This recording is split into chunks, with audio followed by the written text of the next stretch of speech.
ನೋಡಿ ಕ್ವಶನ್ನು, ಇದು mathematical statement ಟ್ರೂನ ಫಾಲ್ಸಾ ಅಂತ ಮ್ಯಾಥಮೆಟಿಕಲ್ ಇಂಡಕ್ಷನಲ್ಲಿ ಪ್ರೂವ್ ಮಾಡಬೇಕು.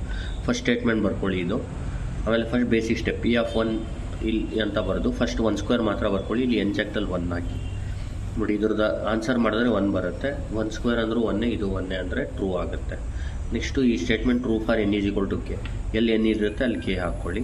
ಈ ಸ್ಟೇಟ್ಮೆಂಟ್ ಬರುತ್ತೆ. ಆಮೇಲೆ this statement is true for P of k + 1 is true ಅಂತ ಪ್ರೂವ್ ಮಾಡೋಕ್ಕೆ ಏನು ಮಾಡಬೇಕು, ಈ ಲಾಸ್ಟ್ ಟರ್ಮ್ ಇರುತ್ತಲ್ಲ ಇದಕ್ಕೆ k ರಿಪ್ಲೇಸ್ k + 1 ಹಾಕಿ ರೀಪ್ಲೇಸ್ ಮಾಡಿ. ಆವಾಗ ಏನು ಬರುತ್ತೆ ಅದನ್ನ ಲೆಫ್ಟಲ್ಲೂ ಆ್ಯಡ್ ಮಾಡಿ ರೈಟಲ್ಲೂ, ಅಂದರೆ 2 × k + 1 - 1 2 ಲೆಫ್ಟಲ್ಲೂ ಆ್ಯಡ್ ಮಾಡಿ ರೈಟಲ್ಲೂ ಆ್ಯಡ್ ಮಾಡಿ.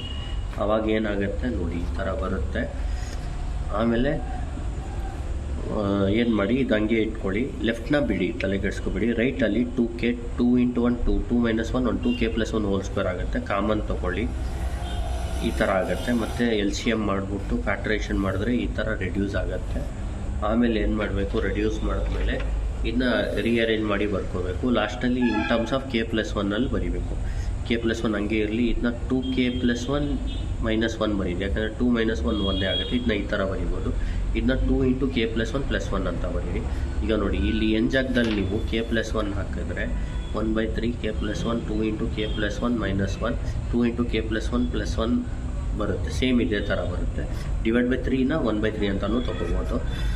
ಅದಕ್ಕೆ ನೋಡಿ ಏನಂತ ಹೇಳ್ಬೋದು, ದಸ್ P of k + 1 is true whenever p of k is true ಅಂತ ಹೇಳ್ಬಿಟ್ಟು by the principle of mathematics p of n is true for n belongs to n ಅಂತ ಹೇಳ್ಬಿಡ್ಬೇಕು. ನೋಡಿ ನಿಮಗೆ ಡೀಟೇಲ್ ಎಕ್ಸ್ಪ್ಲನೇಷನ್ ಬೇಕಿದ್ರೆ ವಿಡಿಯೋ ನೋಡಿ. Thank you.